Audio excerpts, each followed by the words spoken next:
je vous propose un petit bilan couture, certainement le dernier de l'hiver.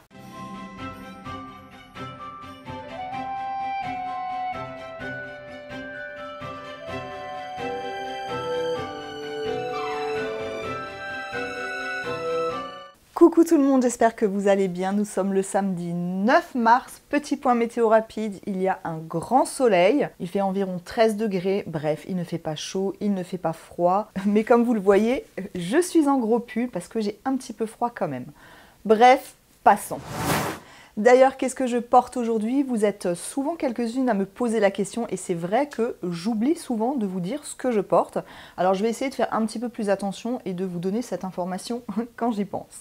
Alors aujourd'hui, je porte le pull, je ne sais jamais si c'est le I Am Lion ou I Am Zèbre de chez I Am Pattern, en tout cas c'est un des deux, que j'avais cousu dans une maille bouclette à poils longs et lurex, je ne sais pas si on verra bien, de chez Lolly Shop. Voilà, c'est un pull que j'adore porter en hiver, il me tient vraiment chaud. Les petits poils, bon, je mets un sous-pull en dessous pour pas que ça me gratte, même si je sens que parfois ça gratouille un petit peu dans le cou. Mais bref, ça va, c'est supportable. Revenons-en à ce qui nous intéresse aujourd'hui, mon petit bilan couture et certainement, comme je vous le disais, le dernier de l'hiver, étant donné que le printemps commence à arriver. Je vous l'ai dit, nous sommes le samedi 9, je ne sais pas du tout quand cette vidéo sortira. J'essaye d'en préparer quelques-unes à l'avance pour avoir un peu de contenu à vous proposer parce que je sais que dans pas longtemps j'aurai moins de temps à consacrer aux vidéos. Mais comme j'ai quand même envie d'alimenter ma chaîne, écoutez, comme d'habitude je fais au mieux. Je vous propose donc aujourd'hui un petit bilan couture d'hiver. Bon, j'espère qu'on ne sera pas en plein été quand je vous le proposerai, mais je ne pense pas. Alors j'ai pas grand chose à vous montrer, j'ai 4 pièces à vous montrer. Alors fail ou pas fail, je vais tout de suite vous dire ça. Mais avant, petite présentation rapide, si vous venez de débarquer sur ma chaîne, je suis Audrey, ici je parle essentiellement de couture. N'hésitez pas à liker cette vidéo, à la partager et à vous abonner à ma chaîne. Comme d'habitude, vous pourrez retrouver juste en dessous, en barre d'informations, tous les liens utiles que je peux vous mettre, que ce soit les patrons, les tissus, bref, tout ce que je peux vous partager. C'est parti, entrons cette fois dans le vif du sujet. Et donc pour ce premier projet, j'ai cousu le pantalon Romero de chez Pauline Alice Pattern. C'est un pantalon que j'ai déjà cousu une fois. Commençons déjà par vous parler du patron. Alors c'est une longueur 7/8e ou short. Le pantalon va de la taille 34 à la taille 48. Vous le trouverez en format pochette à 14 € ou en PDF à 8 €. Il y aura 24 pages à imprimer. Je trouve que ça reste correct. Vous pourrez également la faire imprimer en A0. Il faudra entre 1,75 m et 2 m de tissu en fonction de votre taille. La difficulté est de 2/3. La plus grosse difficulté en fait se trouve au niveau du montage des poches parce que comme vous le voyez en fait c'est un pantalon à pont et donc en fait l'ouverture se trouve à la ceinture mais également au niveau des poches. Donc c'est vraiment la plus grosse difficulté qu'on peut rencontrer sur ce patron, mais il faut savoir qu'il y a une vidéo sur YouTube qui lui est dédiée. Alors on ne voit pas tout le montage du pantalon, mais on voit vraiment l'étape en fait du montage de poche et c'est bien là en fait le plus important. Pour ma première version, personnellement, je ne suis pas fan du tout des pantalons 7/8e. Je trouve que ça a tendance à me tasser et bref, j'aime pas cette longueur. Donc je l'avais rallongé. Alors je l'avais cousu dans un tissu d'ameublement de chez Dries & Stoffen pour le premier. Et en fait c'est un tissu qui n'est pas du tout stretch, qui n'a aucune élasticité. Il était à la base déjà un petit peu serré. Là j'ai pris un petit peu de poids donc je ne l'ai pas réessayé depuis. Mais en toute honnêteté je préfère quand même les pantalons qui ont un petit peu d'élastane. Je trouve que c'est beaucoup plus confortable à porter. Et donc pour cette nouvelle version, parce que je voulais le recoudre depuis quand même un certain temps ce pantalon, et donc pour cette nouvelle version j'avais envie de partir sur un tissu élastane. Voici mon pantalon, autant vous le dire tout de suite, il n'est absolument pas terminé pour la bonne et simple raison que pour l'instant c'est un fail total. Oui, alors c'est noir, donc encore une fois, le noir, j'en suis désolée, c'est pas la couleur la plus facile à vous montrer en vidéo. C'est une matière stretch, alors ça fait comme un velours côtelé comme ça. Honnêtement, je ne sais pas du tout comment s'appelle cette matière, je ne m'en rappelle pas. Et il me semble l'avoir acheté chez Dries & Stoffen, mais je n'ai pas trop de certitude là-dessus non plus, même si je pense à 90% que ça vient de là. Donc, espèce de velours côtelé comme ça, et au niveau stretch, vous voyez que c'est extrêmement stretch, mais vraiment extrêmement stretch. Pour ce pantalon, je suis partie de la base, donc encore une fois du pantalon Romero, mais je ne voulais pas en fait la forme au niveau des jambes, je voulais autre chose. Et donc du coup, j'ai également utilisé le patron du pantalon Philippine de chez Coralie Bijasson pour avoir le bas du pantalon. Donc j'ai fait un espèce de micmac, j'ai pris mon calque du pantalon Romero, j'ai pris mon calque du pantalon Philippine, je les ai superposés et j'ai à peu près fait un peu au pifomètre pour garder la forme donc au niveau du haut et surtout des poches du pantalon Romero, mais pour avoir le bas plutôt du pantalon Philippine. Le pantalon Philippine, je vous en avais parlé dans le précédent bilan couture. C'est un pantalon qui est plutôt un peu pas de def. Je vous avais dit que mince, si j'avais su, honnêtement, j'aurais élargi encore le bas des jambes pour vraiment accentuer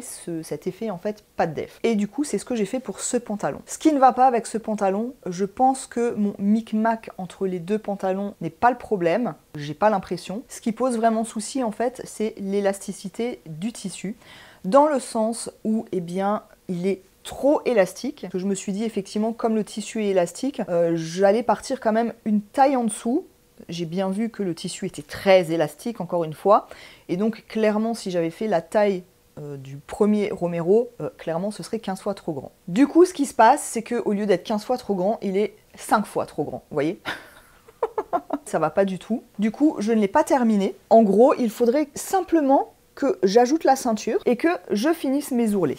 Alors évidemment, je vous montrerai une vidéo portée quand même que vous puissiez voir un petit peu à quoi ça ressemble pour l'instant. Clairement, ça ressemble à rien. Rien ne va, ça ne va pas. Bref, déjà, je me suis dit, bon allez, je vais le reprendre. Donc je crois que je l'ai repris en fait au niveau de la pince du dos. J'ai agrandi en fait cette pince, j'ai encore fait une couture. Si vous voulez, ma pince au départ elle était là et moi du coup je l'ai décalée à ici. Donc je l'ai bien fait redescendre, mais ça ne suffit pas. En fait il est grand partout. Concrètement, il faudrait que je le reprenne complètement, mais limite je pense 2 tailles en dessous. Donc il faudrait limite que je parte sur un 36. Limite ça serait bien. Pas que je fasse un 36, loin de là, mais juste parce que le tissu est extrêmement élastique. Voilà, ça s'étire comme c'est pas possible. Donc la question que je me suis posée, c'est est-ce que je vais me prendre la tête à le reprendre ou est-ce que franchement je le fous à la poubelle et tant pis, je m'en refais un autre avec un tissu qui sera certes stretch, mais moins stretch que celui-là parce que là je trouve que... Je sais pas. N'hésitez pas à me dire ça en commentaire parce que là j'hésite, surtout que c'est du noir, c'est un espèce de truc côtelé. Alors si je dois tout découdre...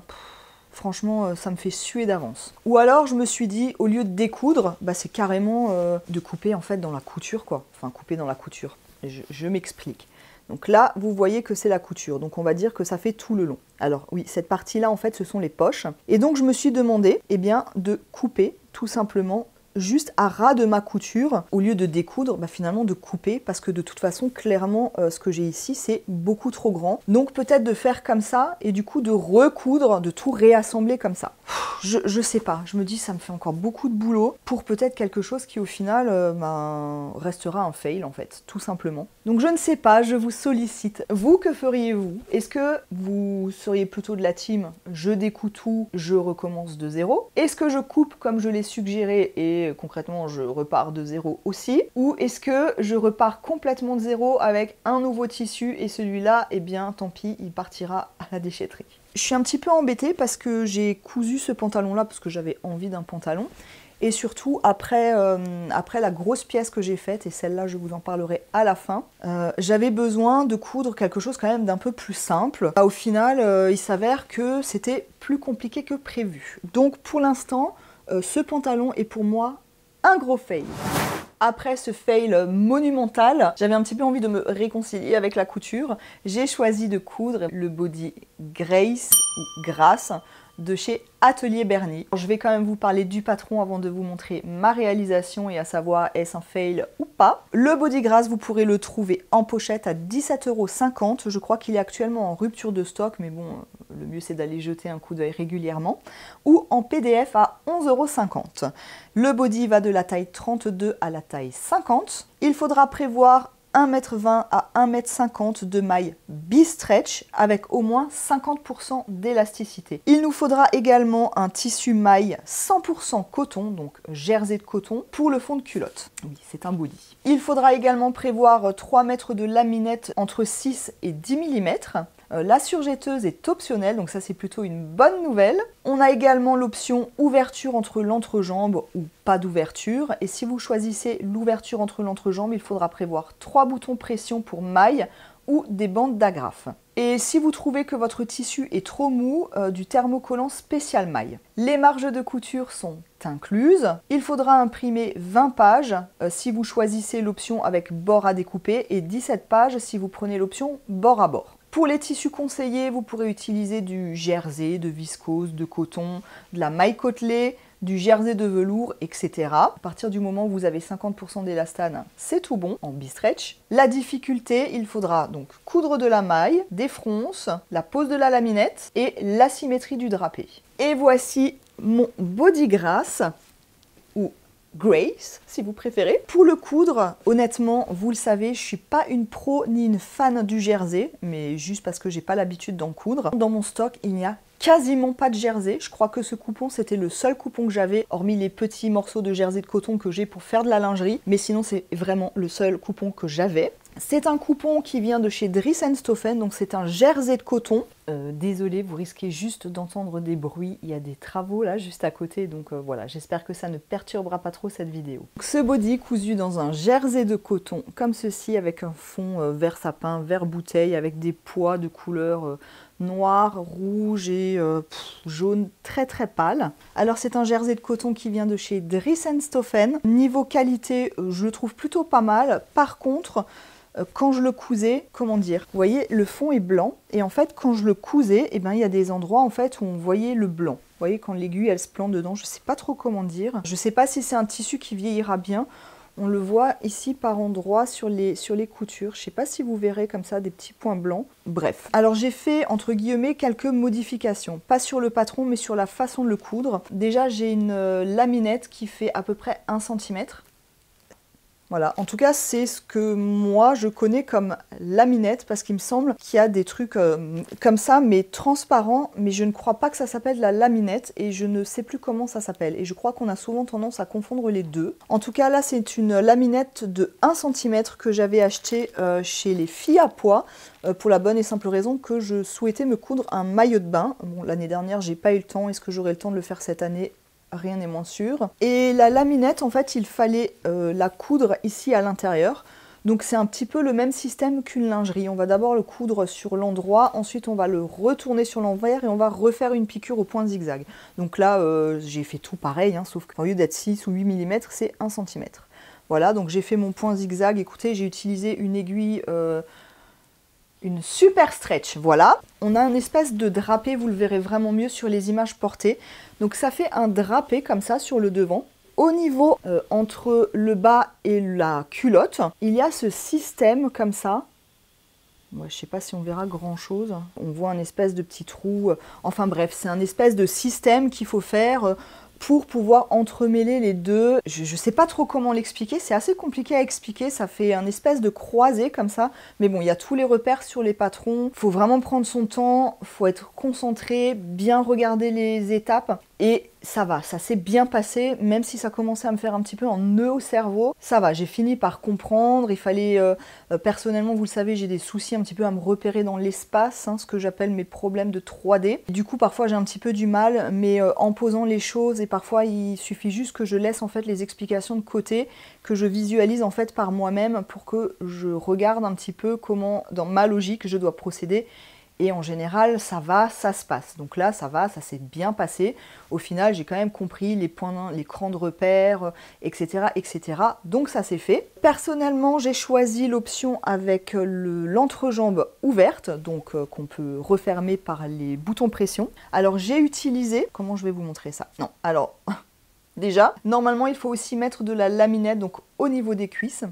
Alors là, c'est le petit reproche que j'ai eu à faire, c'est qu'en fait on n'a aucune indication en fait de centimètres. Alors c'est vrai que sur ce point-là, j'ai un petit peu tendance à faire un comparatif que je ne devrais pas avec la lingerie, où là on nous indique en général, voilà, pour telle taille, vous allez utiliser, je sais pas moi, 30 cm d'élastique ou 50 cm d'élastique, etc., etc. Alors que là, il n'y avait pas du tout d'indication, alors je me suis retrouvée un petit peu perplexe à me dire, mais mince, il en faut combien? Comme il y avait marqué, je crois, quelque chose comme, voilà, coudre, mais en même temps, il faut qu'il y ait une petite pression de l'élastique, enfin je sais plus comment c'était dit, mais bon bref, c'est un petit peu comme ça que je l'ai compris. J'ai pas coupé mon élastique tout de suite, c'est que j'ai vraiment gardé, et puis j'ai cousu comme ça, en essayant vraiment de tirer un petit peu sur l'élastique, mais pas trop non plus, pour pas que ça fronce, et pour pas que ça me fasse un garrot ensuite. Je sais pas si c'est ce qu'il fallait faire, ça a eu l'air de fonctionner. Pour les cuisses, il fallait utiliser de la laminette, hein, oui, si je dis pas de bêtises, et franchement, j'avais pas envie d'utiliser de la laminette parce que je me suis dit, si j'utilise toute ma laminette, j'en aurais plus assez pour faire un maillot de bain, ça va me saouler d'en recommander juste pour commander ça, bref.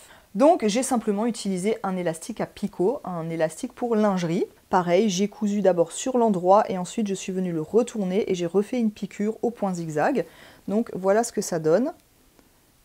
Je trouve pas ça choquant parce que ça reste une forme culotte, donc voilà, ça me pose pas de soucis. Et donc du coup j'ai décidé de faire l'option jambes ouvertes. Pour ça donc il fallait ou des boutons pression ou une bande de pression à coudre, un truc comme ça, ou d'agrafe, je sais plus.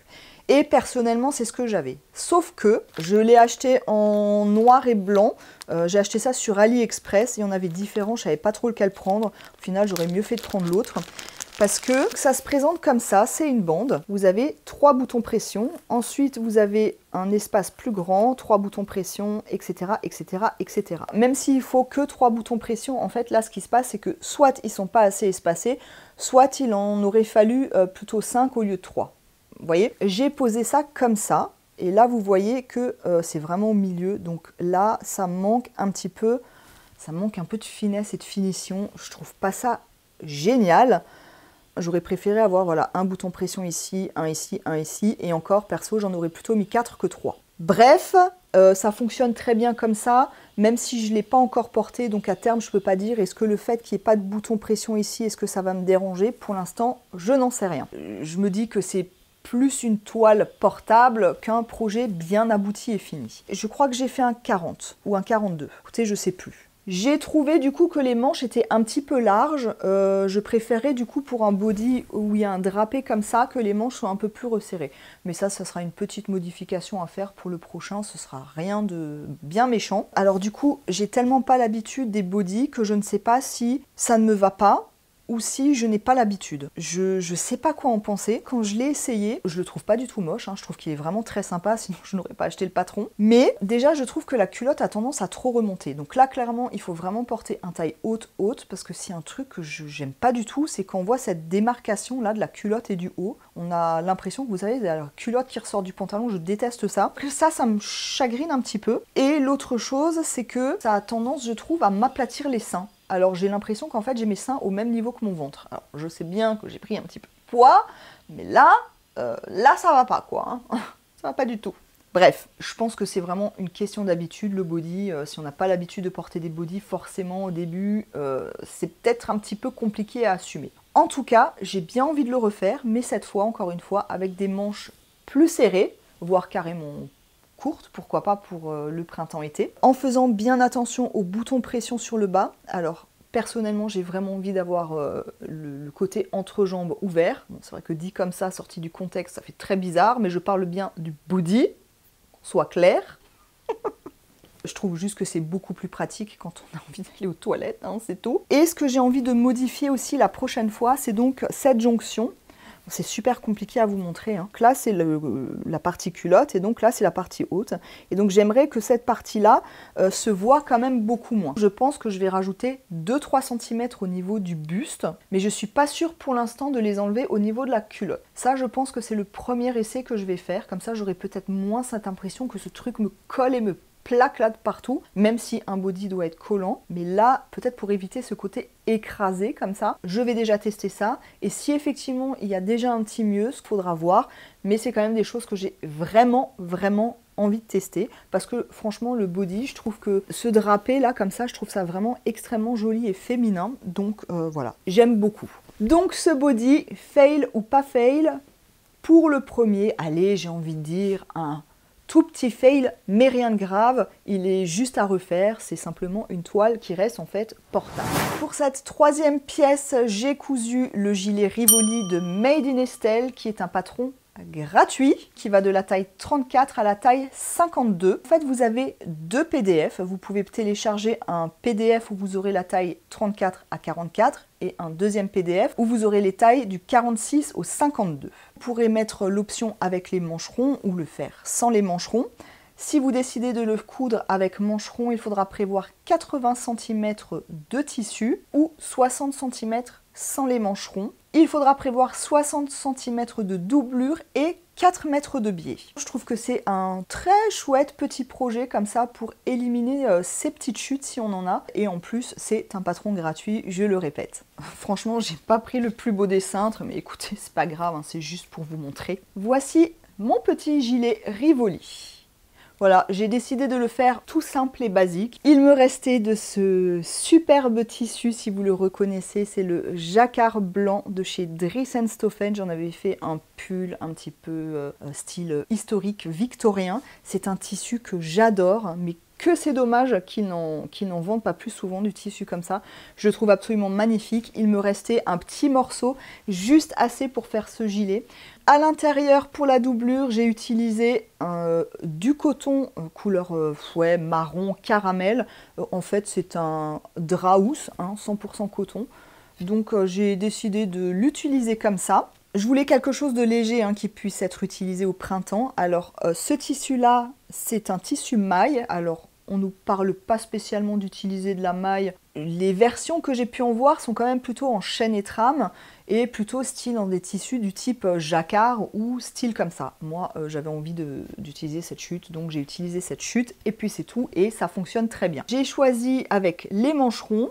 J'ai un petit peu gradé, je crois que j'ai fait le... J'ai utilisé le tableau détail, mais du coup je crois que j'ai utilisé le 40 pour le haut, et après je suis partie vers le 44, parce que quand j'ai vu le tour de taille et le tour de hanche, je me suis dit que si je faisais tout en 40, ça allait pas le faire. Au final, j'aurais mieux fait de tout faire en 40, je pense que ça aurait été mieux. Là, on voit que c'est un petit peu grand, mais écoutez, c'est un petit gilet comme ça à porter, c'est bon, c'est pas la fin du monde. Et j'ai clairement pas envie de le rouvrir. Honnêtement, c'est plutôt simple à coudre, il n'y a rien de fou. Et si vous avez une petite chute, pas beaucoup de temps pour coudre et que vous voulez un petit projet rapide, honnêtement, c'est, je trouve, vraiment un super patron. Pour le biais, j'adore ce biais, je suis trop contente. J'en avais pas et j'avais aucun tissu pour faire un joli biais qui aille avec, parce que déjà que j'adore ce tissu, j'avais quand même envie d'un joli biais. Je l'ai acheté parce que j'en voulais un assez rapidement.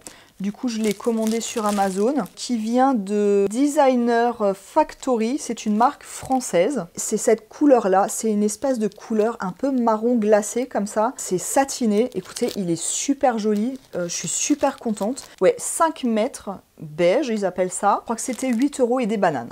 Voilà, si ça peut vous aider. Voilà, j'ai fait simplement le tour de mon gilet avec ce joli biais. Et j'aime beaucoup le résultat. Je trouve ça vraiment très sympa. Par contre, là où j'ai carrément merdé, je suis désolée pour le langage, je peux pas dire autre chose, c'est au niveau de la finition des manches. Je savais pas trop quoi faire. Comme je vous l'ai dit, ma surjetteuse, on oublie, donc c'était hors de question que je fasse un point en surjet en fait. Au niveau de ma machine à coudre, du coup, il y avait quand même pas mal d'épaisseur. Je me suis dit, oh là là, si je fais un point zigzag là-dessus, je sais pas ce que ça va donner, mais je ne suis pas certaine que ça va être terrible. Donc je me suis dit, eh bien, je vais ganser au biais. Sauf qu'en fait, je n'ai jamais gancé de ma vie. Je pense que ça serait bien que je m'y mette une fois parce que j'aime beaucoup cette finition chez les autres. Je trouve ça très joli, mais je ne l'ai jamais faite, cette finition. En cherchant des infos pour comment faire, j'ai vu qu'il fallait poser le biais pour ganser avant de coudre les pièces. Arrêtez-moi si je me trompe ou dites-moi si vous faites différemment quand vous gancez. Mais en tout cas, quand j'ai cherché la technique, j'ai lu qu'il fallait poser le biais avant de coudre les pièces ensemble. Du coup, j'avais pas envie de me prendre la tête, je me suis dit, bon, ok, ça me saoule déjà d'avance. Donc, oublions l'idée de ganser. Et ben, j'ai simplement fait un biais un peu plus large dans ce tissu-là. Et je suis venue coudre, en fait, tout autour de ma couture. Ça donne un truc comme ça. Voilà, tout autour. Et donc, quand c'est sur l'envers, alors on sent qu'il y a un petit peu de la matière. Mais en fait, ça se met naturellement comme ceci. Donc, écoutez, voilà, on voit juste que là, ouais, ça fait pas, vous voyez, ça fait pas, c'est pas extrêmement beau. Ah, alors celle-là, elle est bonne. Pardon, je viens juste de me rendre compte que j'avais oublié de coudre un côté. Vous voyez encore les épingles. Bah, écoutez, c'est pas grave, je vais le faire tout à l'heure. Parce que oui, du coup, celui-là, je l'ai vraiment tout juste fini. Enfin non, du coup, vu que j'ai pas fini ce côté ce matin. Voilà pour ce petit gilet Rivoli. Je le redis, je trouve que c'est vraiment un chouette petit patron. Et si on a des petites chutes qu'on n'a pas envie de jeter, mais qu'on sait pas trop quoi en faire, parce que quand on a juste 80 cm, honnêtement, on peut pas faire grand chose. Pour le dernier projet, ça va être un petit peu compliqué de vous le montrer. Alors je vous le dis tout de suite, j'en ai fait une vidéo dédiée que je vous glisse quelque part ici si vous voulez en savoir plus.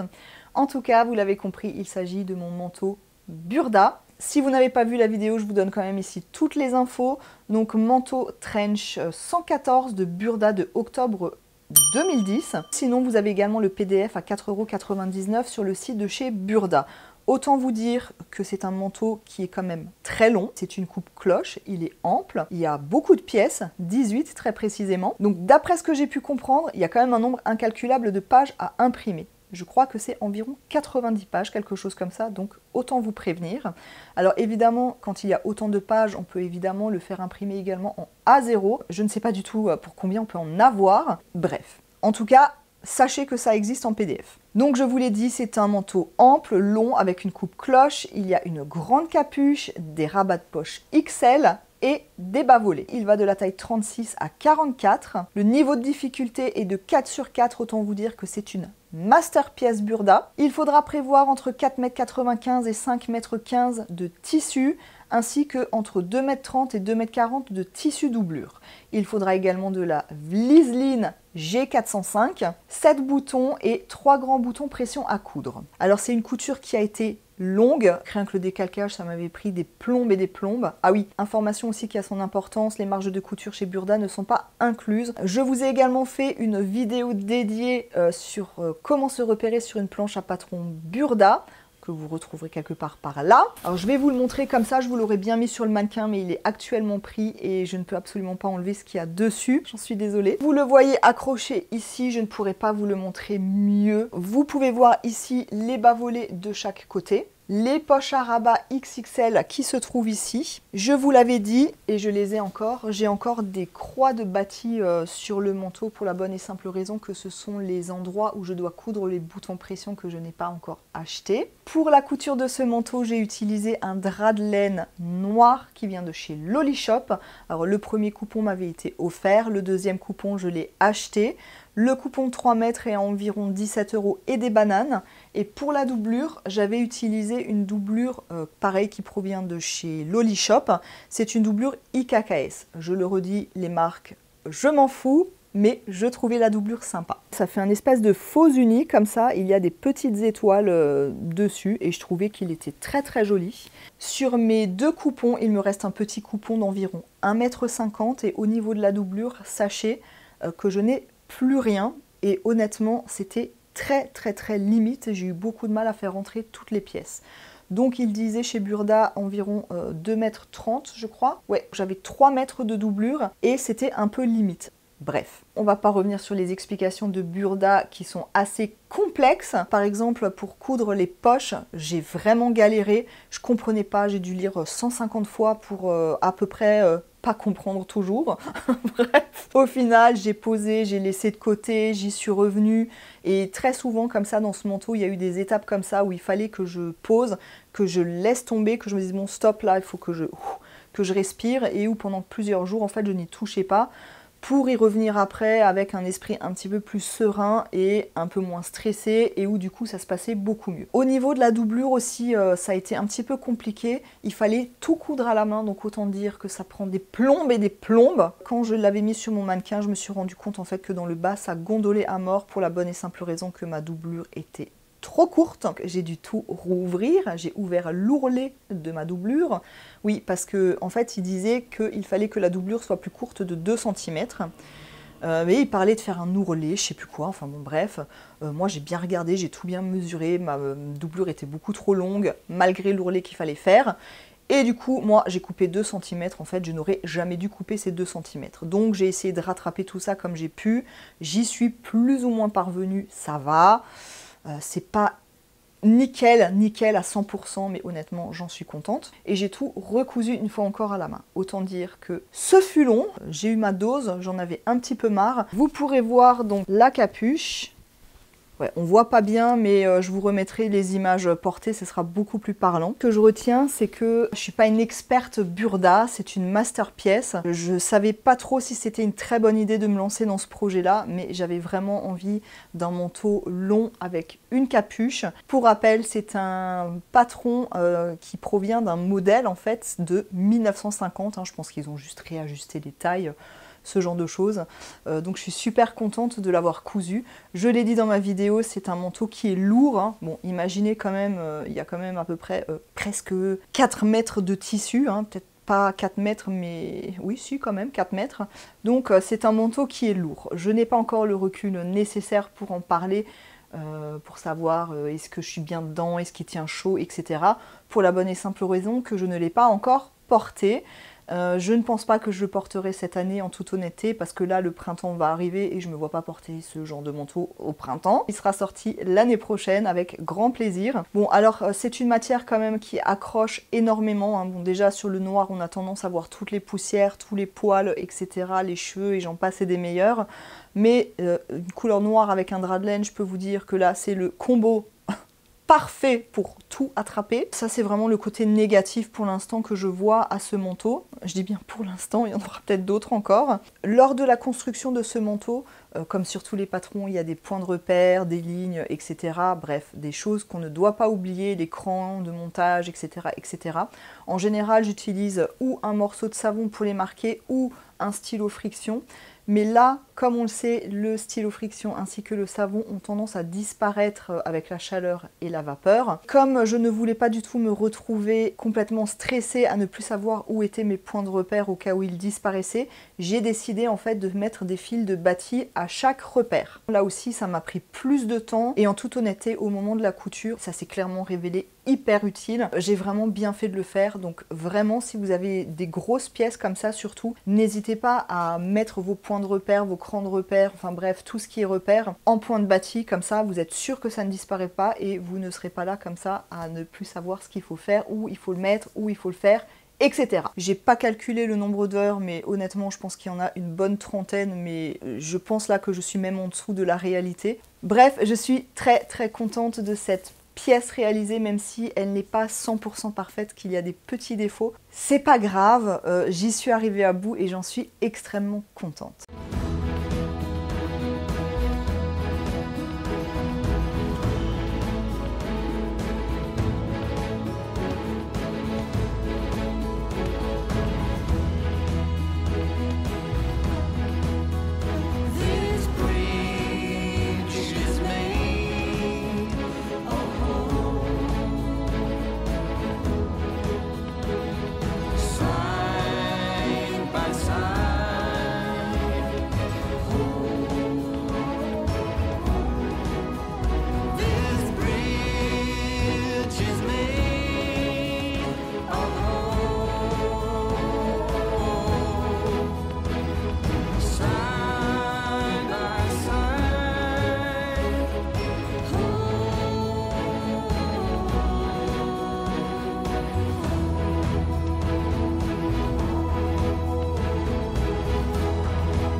Voilà, j'en ai fini de ce petit bilan couture. Cette fois encore, je n'ai pas eu grand chose à vous montrer, mais je suis quand même contente d'avoir pu coudre. En tout cas, à partir de là, très bientôt, jusqu'au mois d'août, je pense que j'aurai un emploi du temps qui sera plus chargé, du moins qui va me prendre énormément d'énergie. Donc je ne sais pas, est-ce que j'aurai encore vraiment une énergie pour coudre, tourner des vidéos, écoutez, je ne sais pas. Je ne vous fais pas de promesses en tout cas. Tout n'hésitez pas à mettre un commentaire sous cette vidéo. Vous le savez, j'adore échanger avec vous. D'ailleurs, n'hésitez pas à me dire également quel style de vidéo vous intéresserait. En toute honnêteté, il y a vraiment des moments où je sèche, où j'ai pas forcément trop d'idées. Quand j'ai pas trop d'idées, eh bien je ne tourne simplement pas parce que je n'ai pas envie de me forcer et que je vienne par obligation entre guillemets. Il n'y a évidemment aucune obligation, mais je n'ai pas non plus envie de me sentir forcée. Mais en tout cas, si vous avez des idées de sujets qui pourraient vous intéresser, n'hésitez pas à me le dire juste en dessous en commentaire. Libre à moi après de voir si ça peut m'inspirer ou pas. Voilà, cette fois cette vidéo est terminée. N'hésitez pas à me laisser un petit pouce, n'hésitez pas à vous abonner, à partager, à commenter. Moi, je vous dis à très bientôt, je l'espère. Et en attendant, je vous souhaite un très bon week-end, un très bon dimanche. Et je vous embrasse très fort. Bye bye. This bridge is made of hope. This bridge is made